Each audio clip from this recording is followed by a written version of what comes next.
왜냐하면 뭐 그렇게 예전 대비 우리나라 기업들이 막 부채가 많아서 망해야 되고 막 뭐 이런 느낌은 아니거든요. 네. 그다음에 뭐 외환보유고도 우리나라가 거의 한 8등 정도 되는데 그렇게 뭐 적은 건 아니고 뭐 많다고 얘기할 수는 없지만 일본처럼 많다고 얘기할 수는 없지만 그래서 어느 정도는 그리고 이제 그 한국은행에서도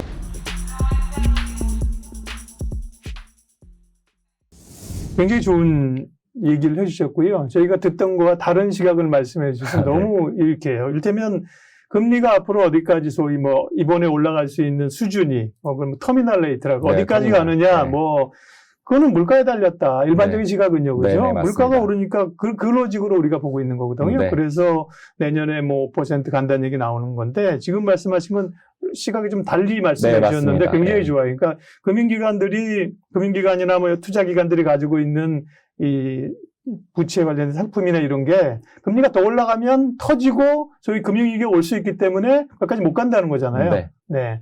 물론 이제 뭐 정부에서는 금리 낮춰 그러겠지만 제네 옐런이나 제롬 파월은 그걸 알고 있는 사람들일 거 아니에요. 그렇죠. 그 로직을 알고 있고 금융기관들의 사정을 알고 있을 거 아니에요. 모니터링하고 있겠죠. 그리고 이제 일본 같은 경우도 또 문제가 발생을 하고 있잖아요. 그래서 이제 환율도 이제 개입을 들어오기 시작을 했고, 그러면은 보통은 이제 개입이 들어오면서 지난번에 이제 150엔 되면서 개입 2번, 3번 계속 하는데 이제 계속 일본은 공격을 당하고 있거든요. 그러니까 왜냐하면 남들은 금리 올리는데 자기는 혼자서 계속 금리 내리고 안 올리고 있잖아요. 그 다음에 근데 일본의 입장에서는 부채가 대부분 다 자기네 나라에서 가지고 있으니까 그나마 버틸 수 있는 거지 저걸 이제 외국인이 가지고 있었으면 뭐 진작에 문제가 생겼겠지 일본은. 그 대신에 이제 일본 같은 경우는 미국 국채를 전 세계에서 제일 많이 가지고 있는 나라예요. 1조 2천억 불 이상 가지고 있는 나라거든요. 1등이에요. 미국 국채를 제일 많이 가진 나라. 일본이. 중국 아니고요? 네, 중국 아닌가요? 중국이 한 9,700억 불 정도 가지고 있고요. 3등이 영국이에요. 그러니까 결국은 지금 문제가 발생한 영국이 미국 국채 제일 많이 가져 3등인 거고, 그 다음에 이제 중국은 사이가 안 좋아졌으니까 이제 더 안 사고 있겠죠? 좀 줄이려고 하고 있고. 일본은 환율이 저렇게 올라가면 이제 안 되니까 150엔에서 개입을 하려면 가진 국채를 팔아야 되잖아요. 그러다 보니까 미국 국채거든요, 그게. 그러니까 보통은 이제 중국이나 나머지 나라들은 미국 국채를 가지고 있는 게 자기네 외환 보유고 중에 뭐 한 30%? 40% 정도 돼요. 일본은 거의 90%를 가지고 있어요. 그러니까 자기가 가진 외환 보유고 전체가 달러예요. 그러니까 결국은 뭘 팔아야 예나를 살 거 아니에요. 커런시니까, 교환이니까. 그래서 결국은 일본에서 150엔 대에서 계속 개입이 나오고 있고, 그리고 그걸 갖다가 공격하는 이제 헤지펀드들이 분명히 있을 거고요. 말이 안 되니까. 다른 나라는 제가 아까 말씀드렸듯이 보통 기관 투자가는 얘가 싸, 얘가 비싸. 두 개 이게 비교를 계속 하는데 일본 너만 어디 계속 가나 해볼까? 뭐 이러고서 덤비는 거거든요. 근데 이제 계속 찔러보다가 약하면 푹 미는 거죠. 그게 이제 영국에서 한번 예전에 이겼던 거고. 조지 소로스가 이겼던 거고. 홍콩에서는 졌어요. 한 2번 졌어요. 헤지펀드들이 하다가 패그 깨려고 이렇게 하다가 중국이 너무 이제 달러 많이 가지고 있어버리니까. 그리고 기본적으로 제가 그 홍콩 같은 경우는 도시지만 우리나라보다 더 많이 가지고 있어요. 그러니까 미국 국채를 외환 보유고 자체가 더 많아요. 그러니까 거의 그 영국하고 비슷한 정도로 가지고 있어요. 홍콩 혼자서. 국가죠, 뭐 홍콩이 일국 양제 그래서 그렇죠. 근데 결국은 지금 이제 GDP가 너무 낮아서 중국하고 이제 합쳐지는 거로 돼서 이제 홍콩이 완전히 이제 찌그러지고 있잖아요. 홍콩 얘기 나온 길에 이거는 홍콩에서 최근 이제 중화권 시장도 사실 홍콩이 문제잖아요. 중국 본토는 뭐 어느 정도 막는데 홍콩에서의 자금 이탈이라든지 뭐 이런 것들. 그다음에 홍콩이 흔들리다 보니까 주가도 변동하고 우리 고질적으로 이럴 때마다 나오는 게 이제 ELS 연계돼 가지고 있죠. 홍콩의 H 지수. 제가 예전에도 위기 때마다 전화 몇 번씩 받았어요. 그거 ELS 샀는데 어떻게 해야 돼요? 뭐 그랬던 경험이 나오는데 지금도 약간 그런 게 나오는 거거든요. 많이 나왔죠, 이미. 그리고 제가 그 ELS를 저는 이제 팔고 해지했던 사람이니까. 그러니까 제가 스탠다드 차트에 있을 때 같은 경우에 이제 홍콩에서 이제 그걸 해지를 하고 그 다음에 서울에서 세일즈를 하거든요. 그러면 이제 증권사들이 사가요. 그걸 이제 백투백이라고 불러요. 그럼 저는 이제 이쪽에서는 옵션이나 선물이나 주식을 가지고 해지를 하고 그 다음에 이제 고객들은 그 해지된 퍼포먼스 받아가요. 그런 상품들은 지금은 모르겠는데 예전에도 보니까 국내 금융사들이 개발하는 게 아니라 외사들이 개발을 원래 처음에는 이제 UBS가 개발을 했던 거였고요. 골드만이 제일 처음에 개발을 했던 거고 그래서 이제 커진 다음에는 이제 마진이 뭐 이렇게 이제 저는 이제 현업에 나왔으니까 얘기를 드리면 초기에 ELS의 마진이 거의 한 8% 정도 됐었어요. 이론가 대비. 엄청 높은 거 아니에요? 네, 엄청 높죠. 근데 높지만 이론가라고 제가 말씀드렸잖아요. 그 실제로 해지해서 복제를 하다 보면 손실이 날 때도 있고 이득이 날 때도 있고 막 이렇거든요. 그래서 그런 버퍼들을 가져가는 게 한 92 정도에 시작을 했던 거예요. 가정이 많이 들어가 있거든요. 그 이론가를 만들 때. 그러니까 이제 리스크 관리 팀이나 이런 데서 안 된다고 하는 걸 이제 풀고 가려면 마진이 많아야 풀어갈 수 있거든요. 그러니까 이제 그렇게 갔는데 국내 금융기관이 들어온 거예요. 국내 증권사가. 우린 또 세잖아요. 국내 그렇죠. 이제 한번 시작하면. 그러니까 92씩 거래됐던 거를 얘네 너무 많이 먹네, 이론가가. 그러더니 얘네들이 한 95쯤에 거래를 하기 시작을 해요. 그러니까 3%가 없어진 거예요. 회사 입장에서 보면. 그러니까 이걸 할까 말까 고민이 되는 거죠. 네. 그만큼 리스크는 있는데 얘네들은 리스크를 매주 안 하는 것 같아. 뭐 이런 느낌이 드는 거죠. 그러면서 지금 같은 경우는 아마 96 정도에 아마 이론가일 거예요. 그러면은 재작년에 이제 급락할 때도 그렇고, 많이 들어보셨잖아요. 이제 증권사들은 몇천억 깨졌다 그러더라고요. 근데 올해는 생각보다 그 소리가 많이 안 들리잖아요. 그게 이제 어떻게 매니지를 해야 되는지를 증권사들도 많이 알았고, 그리고 이제 뭐 낚인 이벤트가 생겨서 뭐 베리어가 어쩌고 그러면 지수를 더 빼고 뭐 이런 얘기 되게 많이 나오잖아요. 실제로 맞는 얘기고요. 그러니까 이제 그 뭐 노낙인 상품이라는 게 있고 낙인 상품이라는 게 있고 뭐 종류가 여러 가지인데 실제로 그런 트리거가 딱 되는 순간에는 이제 그런 얘기 많이 안 듣는 게 좋습니다. 그런 걸 많이 들을수록 이제 위험해 보이는 거죠. 아니 시스템이 위험하다는 거거든요. 그죠? 로그인 로그아웃 막 이런 거 나오고 막 팔색 나오는 거 자체가 뭐 약간 이 선상을 오간다는 거예요. 그죠? 근데 제가 이제 드리고 싶은 말씀은 뭐냐면 그렇게 낙희를 쳤어요. 쳤는데 만약에 반등을 하잖아요. 반등을 하면 기관들이 막 사야 돼요. 강제로. 왜냐하면 줘야 될 돈이 갑자기 많아져요. 그러면은 결국은 여기서 아까 레버리지 한다고 말씀드렸잖아요. 이쪽 자산이나 부채 이쪽을 평가를 해서 해지를 하는데 갑자기 줘야 될 돈이 많아지면 주가가 올라가면 줘야 될 돈이 많아지거든요. 근데 주가 올라간 거 대비로 막 5배씩 더 줘야 돼요. 그러면 살 때도 5배씩 더 사야 되잖아요. 1조 팔렸었으면은 ELS가 1조 팔렸으면 올라갈 때는 5조씩 사야 되는 사서 올려야 돼요. 커버가 되는구나. 그래야 커버가 돼요. 그러니까 내려갈 때마다 예를 들자면 내려갈 때마다 처음에 1조가 팔렸다. 그러면 내려갈 때마다 1.2조, 1.3조 이렇게 쭉 내려가다 사요. 그러니까 끝에 좀 많이 빠지면은 거의 한 5조쯤 샀어요.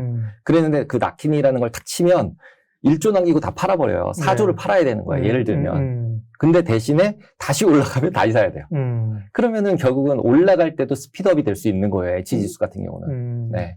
그러니까 이제 예전에 2007년도, 2008년도 때 리커버리 될 때 그걸 봤고, 실질적으로 그때 이제 저도 그렇고 이제 많이 깨졌어요.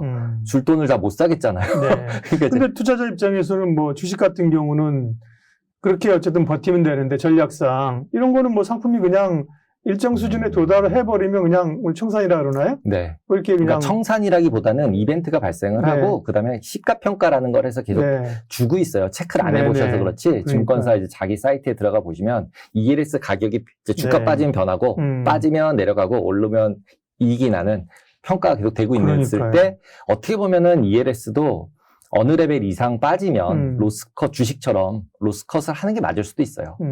왜냐하면 낙힌 레벨 될 때까지 기다리면은 다시 올라갈 가능성이 그렇게 저번에 2007년도, 2008년도 때는 되게 럭키했던 케이스 같아요. 제가 보기에는.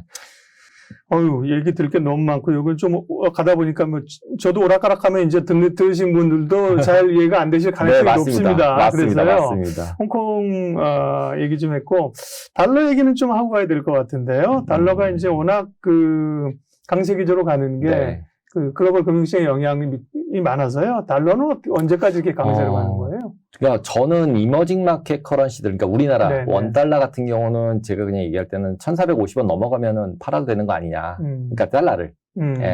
그 이상 가기는 어렵다. 간다고 하더라도 오래 거기 있긴 어렵다.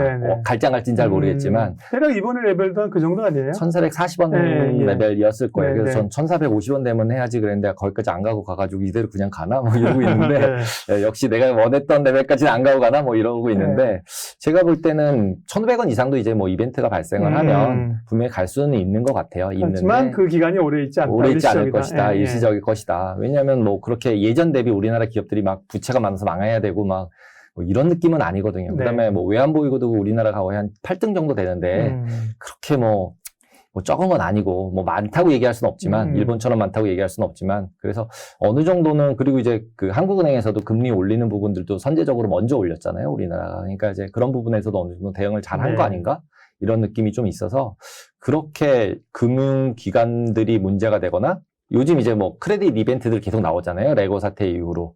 근데 그런 것들은 우리나라 내부의 이슈잖아요. 외부랑 관계가 된 게 아니잖아요. 그렇죠. 그러니까 지금 이제 오늘 같은 경우도 모 보험사 후순위 같은 경우가 이제 콜럽을 한 후순위채 발행했던 거를 콜을 못하고 금리를 6%씩 줘야 되는 걸로 바뀌었어요. 기사가 났습니다. 네, 기사 났는데 이제 그런 경우들은 이벤트로서 이제 남들이 보기 시작하면은 이제 환율이 조금 문제가 될 수 있는데 오늘도 그렇게 뭐 원달러가 많이 올라가지 않는 걸로 봐서는 큰 이슈는 안 될 수도 있는 것 같고요. 그게 메이저 회사가 아니니까. 예. 그래서 그런 부분들을 빼고 나면은 제 생각에서는 어쨌든 1,500원 이상 올라가서 정말로 문제가 발생하려면 전쟁이 나든가 진짜로 대만에서 전쟁이 나거나 뭐 이런 이슈들이 발생하지 않는 진짜 블랙스완이 발생하지 않는 한 잠깐 가면 오히려 기회가 아닐까라고 생각을 합니다. 그러면 지금 이제 파트 2에서 말씀하신 걸 모아서 이제 주식 투자자 입장에서 저희 또 이 유튜브나 방송 시청하시는 분에서 그럼 종합해서 금리는 말씀하신 것처럼 그렇게 뭐 5% 6% 짝짝 갈 수 없다. 폴 볼커처럼 올릴 수 없다. 이걸 알았으면 그러면 금리가 이렇게 구조적 요인에 상단이 막혀 있다고 하면 경기 침체 얘기를 조금 반영하고 기업 이익 실적도 감익되는 거 반영하면 이후에 흐름들은 주식시장 괜찮아질까? 저는 개인적으로는 침체에 오면 사면 된다라고 계속 생각하는데 자꾸 침체 아니라 그래가지고 침체라 그러고 한번 빠져줘야 돼. 그러니까 프레드라 그래서 요즘 이제 많이 나오잖아요. 그래서 프레드 차트 보시면 이게 회색으로 이렇게 쳐지잖아요. 맞아요. 리세션 된 구간들. 그러면 그때 거만 딱 보시면은 분명히 그 구간에 한 번씩 완전히 빠져요. 네, 분명하게. 그러면 결국은 저번에 2번 마이너스. 지금 뭐 장단기 금리 역전된 거 보면 이제 전에 그 블랙 구간이 지금 눈앞에 와 있는 거잖아요. 그렇죠. 명암 구간이. 네, 명암 구간이. 그러니까 이제 그때 빠질 때 사면 된다라는 걸 그 차트를 보면 알 수 있거든요. 그러니까 다 과거에 너무 이제 학습이 잘 돼 있는 거예요. 저렇게 까만색이 됐을 때 폭락할 때 사면 된다. 그러니까 다들 현금 들고 가만히 있는 거죠, 지금.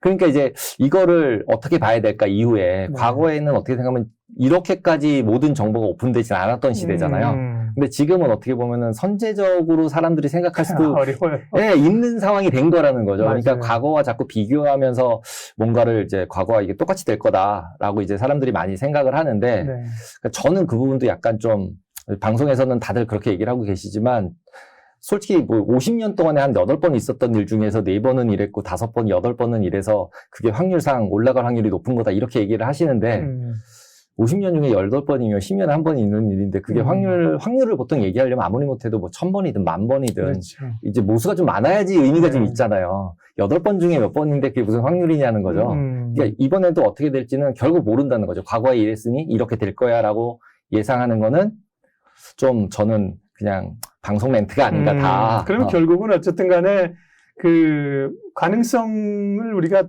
점치긴 하지만 각각의 생존 전략은 따로 짜야 된다. 네, 그것도 그렇죠. 그거고 현재의 상황을 봐야 된다는 거죠. 그냥 과거에 어땠으니까 이렇게 뭐 이런 거 말고요. 그러니까 지금 현재로 보면 말씀드린 거 보면은 금리는 크게 못 오를 것 같다. 제 비유로 하면. 그 다음에 환율도 크게 못 오를 것 같다. 그러면 되게 둘 다 불리시한 뷰잖아요, 그렇죠. 주식에.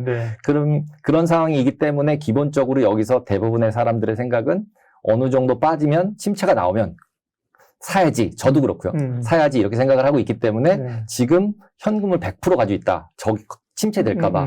그것도 저는 약간은 리스크 같거든요. 포모잖아요. 또 올라가면 이제 나만 또 주식이 없잖아요.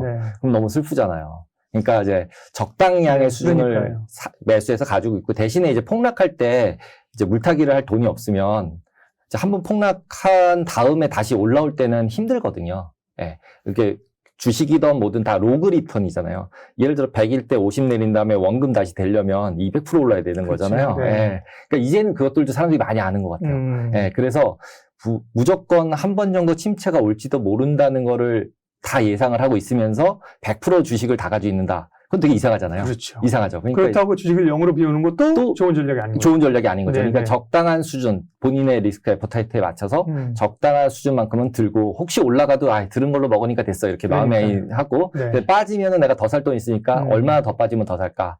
이제 그거를 보는 시그널들로 저는 이제 환율이나 이자율들, 그다음에 이제 기관 투자가들이 이제 주식 비중이 지금 높다, 그러니까 주식 현금 비중이 높다고 나오잖아요. 뉴스들에 뭐 BOA 네네. 리서치에 뭐 이런 거 맞아요. 많이 나오잖아요. 네. 그것들도 그 많은 게 중요한 게 아니라 많은 게 줄어드는 게 중요하다는 거죠. 왜냐하면 기존에도 많다고 얘기했었음에도 불구하고 뭐 6%였다 많았다, 뭐 7%였다 많았다, 뭐 20년 만에 최대다, 뭐 이런 소리 계속 뭐 계속 많아지고 현금 비중이 계속 늘어나고 있는데 추세잖아요. 어디가 끝인지 모른다는 거죠. 그러니까 이게 꺾여져서 현금 비중이 줄어들기 시작했다라고 했을 때의 그런 타이밍들, 오히려 추세가 꺾였을 때. 그런 뉴스는 잘 보도 안 하더라고, 보니까. 비중 늘었다 이런 뉴스는 잘 보도하는데. 네. 예.